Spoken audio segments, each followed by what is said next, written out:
আসসালামু আলাইকুম ওয়া রাহমাতুল্লাহি ওয়া বারাকাতুহু। আমি আপনাদের আমার ভিডিওতে যে ঔষধের কথা বলতে চলেছি সেটা হচ্ছে টিউমার।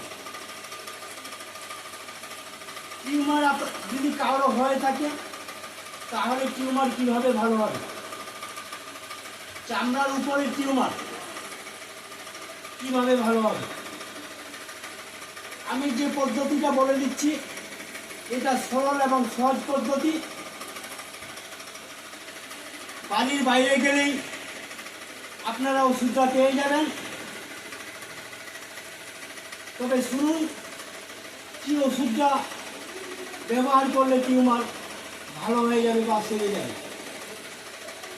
কদমের গাছ আপনারা সকলেই চিনেন।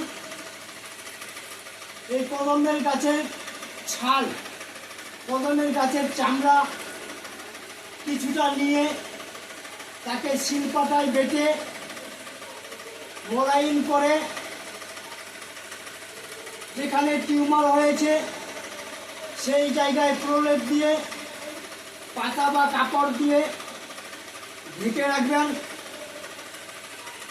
এই রকম বেশ কিছুদিন করার পরে আপনার টিউমার সেরে যাবে বা ভালো হয়ে যাবে ইনশাল্লাহ।